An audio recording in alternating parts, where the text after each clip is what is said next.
ડાંગ જિલ્લાના પ્રવાસે આવેલા રાજ્યમંત્રી મુકેશભાઈ પટેલે સુબીર તાલુકાની લવચાલી રેન્જમાં સમાવિષ્ટ કરંજડા ખાતે જિલ્લાની પ્રકૃતિને માણવા આવતા પર્યટકો માટે નવા નજરાણા સમાન વન કવચનું લોકાર્પણ કર્યું હતું.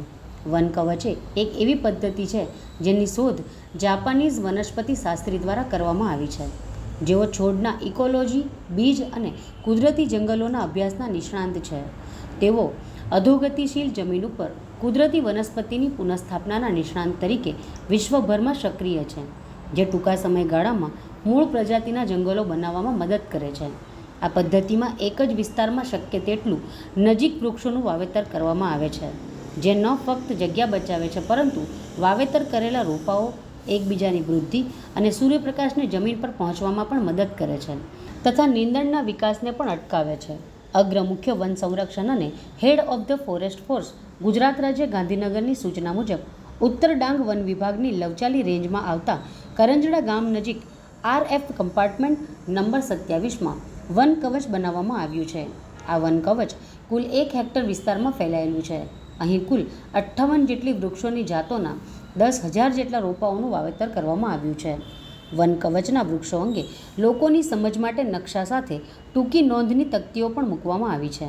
ટૂંક સમયમાં ઝડપથી ખુલ્લા વિસ્તારને વન વિસ્તારમાં ફેરવી શકાય અને નાના નાના વનો થકી વનોની ગીચતામાં વધારો કરી શકાય તે હેતુથી વન કવચનું વાવેતર ખૂબ જ સફળકારક છે. સુબીર તાલુકામાં આવેલા સબરીધામ, પંપા સરોવર, ગીરમાળ ધોધ તેમજ ડોન જેવા પ્રવાસન સ્થળોએ આવતા પર્યટકો માટે ઉત્તર ડાંગ વન વિભાગ દ્વારા વન કવચનું આ નવું આકર્ષણ ઉમેરવામાં આવ્યું છે. આ વન કવચનો હેતુ લોકોમાં વન પ્રત્યે જાગૃતિ વધારવાનો અને વન પ્રત્યે લોકોમાં અભિરુચિ કેળવવાનો છે. આજે ડાંગ જિલ્લાના સુબીર ખાતે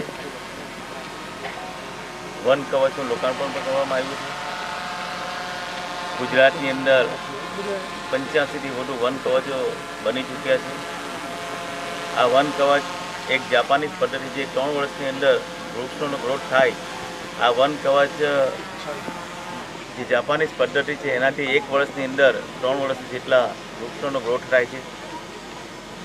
એક પેડ માં કે નામ દેશના વડાપ્રધાન નરેન્દ્રભાઈ મોદી સાહેબે 140 કરોડ જનતાને એક પેડ માં કે નામનું પેડ વાવવા માટેનું અભિયાન આરંભ્યું છે. ત્યારે ગુજરાતની અંદર 15 કરોડથી વધુ એક પેડ માં કે નામના વૃક્ષો વવાઈ ચૂક્યા છે. આજે પ્રકૃતિના પ્રેમી એવા ડાંગ જિલ્લાના સુબીર ખાતે લગભગ 2,500થી વધુ આદિવાસી ભાઈ બહેનો, વિદ્યાર્થીઓ, કોલેજના સ્ટુડન્ટો મળી આજે લગભગ 2,500 જેટલા વૃક્ષોનું વાવેતર કર્યું છે. એક પેડ માં કે નામના વૃક્ષો વાવ્યા છે. દુનિયાનો એક અમૂલ્ય સંબંધ હોય તો એ માનો છે અને માનું ઋણ આપણે ક્યારેય નથી ચૂકવી શકતા. એટલા માટે દેશના વડાપ્રધાન નરેન્દ્રભાઈ મોદી સાહેબે એક પેડ માં કે નામ એ માનું ઋણ ચૂકવવા માટે આપણે આહવાન કર્યું છે. તો આપના તરફ હું દરેક લોકોને વિનંતી કરું છું કે તમારા ઘરની અંદર દીકરા દીકરીઓનો બર્થડે હોય, દીકરીનો જન્મ થાય ત્યારે એક પેડ માં કે નામનું વાવીને આપણે આ એક ગુજરાતને હરિયાળું બનાવીએ એવી હું આપ તરફથી વિનંતી કરું છું. કોલેજના વિદ્યાર્થી આવ્યા છે, આદિવાસી ભાઈઓ બહેનો આજુબાજુથી સૌ પધાર્યા છે. આજે તમે એક પેડ માં કે નામનો અહીં રોપશો તો આજીવન સુધી એ પેડ તમારા માના નામથી આ કાયમ માટે યાદગીરી રહેશે. આપણે એક પેડ માની શરૂઆત તાપી જિલ્લામાંથી જ કરી હતી અને એક સાથે મારા આદિવાસી ભાઈ બહેનોએ 9,000 વૃક્ષો એક સાથે વાવ્યા હતા. ત્યારબાદ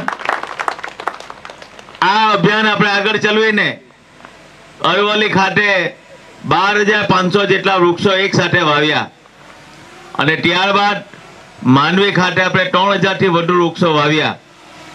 એ જ રીતે હાલોલ ખાતે પણ નારાયણ આશ્રમની અંદર આપણે 13,500 વૃક્ષો વાવ્યા. એ રીતે ગઈકાલે જ દેગામ ખાતે 3,000થી વધુ વૃક્ષો વાવ્યા. એ જ રીતે વિલ્સન હિલ ધરમપુરમાં પણ આપણે 3,000થી વધુ વૃક્ષો વાવ્યા અને આજે પણ આપણે 2,500થી વધુ વૃક્ષો વાવવા માટે અહીંયા બધા ભેગા થયા છે.